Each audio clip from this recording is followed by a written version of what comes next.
Hi guys, welcome back to my channel, Ara. Today's video is about mental stress, especially related to work. Stay tuned.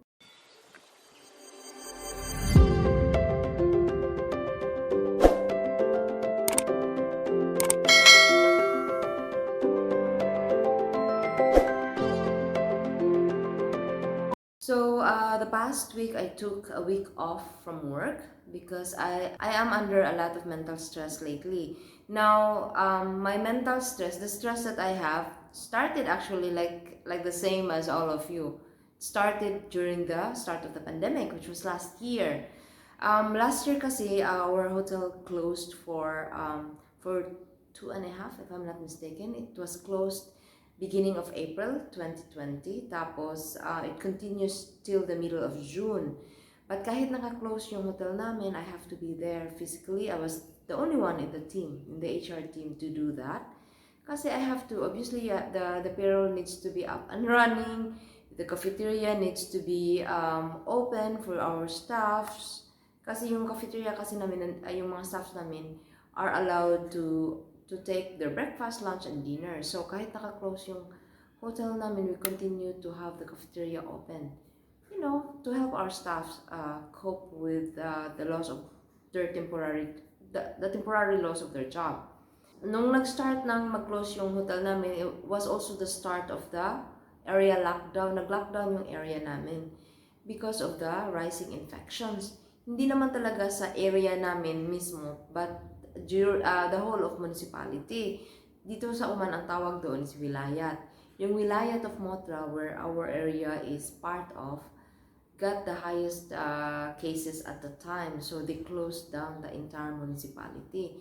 We cannot even go to the next area kasi nga naka-lockdown. May mga checkpoints, may mga police at military at that time. So para kaming North Korea at South Korea na sa lagay na yan. So it was a very stressful situation. It was the first time, di ba pandemic, first time nating lahat makaranas ng ganun. Nag-continue yun until we partially open mid-June. So bumalik na din, allowed na din na bumalik sa trabaho yung mga kasamahan ko. So, you know, things are slowly going back to normal until now na, until this month. So, kahit na nag-open kami, we still have reduced earnings kasi may mga deductions kami. Kasi yung business namin hindi pa din talaga same as. Ano ba ang signs ng mental fatigue ko, ng mental stress? Kasi lately I noticed na first is that I easily forget things or I easily confuse names.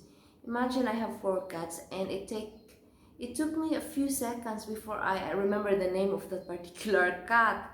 Ganyan kalala yung fatigue ko. Imagine, 4 lang naman ang names, tapos mako-confuse pa ako. Second is that yung quality ng work ko, nagde-decline talaga siya. Minsan, may mga importanteng details na nakalimutan ko. Minsan naman, may mga details na nagkakamali ako. Hindi yan kasi usual na gawain ko, not in my 23 years in working in the HR. That majority of our time are spent dealing with data. So madami kaming data na we analyze, we weigh things, lahat yun. So if you're too tired, and which happens to me, I was too tired to analyze, to remember things, that is not a good sign. That is not a good that's not a good work at the end of the day. So third, alam mo yung my heavy feeling of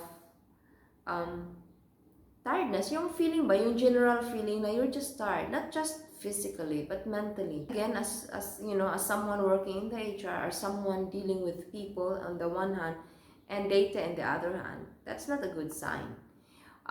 Fourth was that, alam mo yung you sleep well naman. I sleep well, 6 to 7 hours, or 6 to 7 hours is enough for me.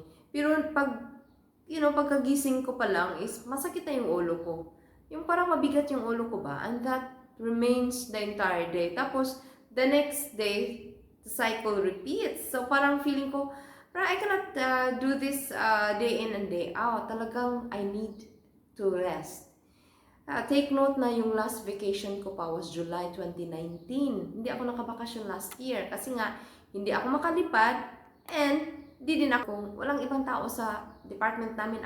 Ako lang at the time kasi yung mga kasamahan ko outside of the area. So nung nang lockdown, hindi sila pwedeng makapasok. Ganun yun. So parang yung stress na maliit, nag-continue hanggang dumating ang punto na I need to take a break. And I did just that. I took a week off. It's unpaid leave. And which is fine with me kasi I calculate things and all that. If I don't do this now, I might be forced to do it soon. Kasi when we are under mental stress, diba, it lowers our immunity. Now, if you have a lowered immunity, that's not a good sign, especially now during the pandemic. You easily get infected with something. And baka yung 1 week na unpaid leave, baka hahaba pa yan. So, I am painfully aware that not a lot of you are in the situation where you can take off for various reasons, personal or professional. And I'm sorry if you are in that situation. But there are a few things that probably might help you deal with it if you cannot take time off from work. One is that practice deep breathing. Alam mo yung parang ganun, breathe in, breathe out. Inhale deeply through your nose and exhale long and deep through your mouth. Do this several times upon waking up, during the day, when the going gets tough. You can actually go to the washroom or the prayer room or somewhere quiet. Second is meditation or repetitive prayer. Now, one of the best example, if you're a Catholic, one of the best example of repetitive prayer is actually praying the rosary. Yung repetitive Hail Marys, ang maganda sa repetitive prayer or yung magme-meditate ka, it actually clears the mind of unnecessary noise. Alam mo yung stress natin, kailangan ko itong gawin, I need to do this, I need to do that. If you are in that situation, either you can do deep breathing or you do praying or meditation. Praying or meditation clears your mind of present noise or present worries. Tapos, it lowers your heart rate. It lowers down your heart rate, calms your nerves, calms your heart. Yan ang maganda sa repetitive prayer or meditation. Yun. That's the third. The fourth is digital detox. Detoxify yourself from your social media accounts. Paano mo ba malalaman na naging toxic na sa'yo yung social media? If you feel that your life is unfortunate or messy or, pardon the language, shitty compared to the people you see in the social media, in Instagram, in Facebook, in Twitter. Now, you have to remember that people post things when they are happy or when they are savoring good food or when they are in good company with people they love. Never will you or me or anyone else in social media post things when you are angry or when you are sick or when you are homesick or when you are sad and crying. So don't think that those things in social media are the whole of their lives. Hindi yun. Ano lang yun, hindi siya fake. I mean, I know people fake things, but majority in social media are real. But those are just little representation of this whole collage of what we call life. We should not give into jealousy or bitterness na ganito tayo tapos yung mga tao sa social media parang saya-saya nila, 'di ba? So if you feel that, if you feel jealous, toxic na ang social media sa'yo, turn off your cell phone. Sign out or log out from your social media accounts. Do it temporarily if you cannot really delete those accounts. What you should do, or what I should do actually, this is including me, is to commune with nature. A lot of studies shows that communing or being with nature distresses you easily or detoxify yourself from mental stress. Kung malayo kayo sa beach or malayo kayo sa park, you can always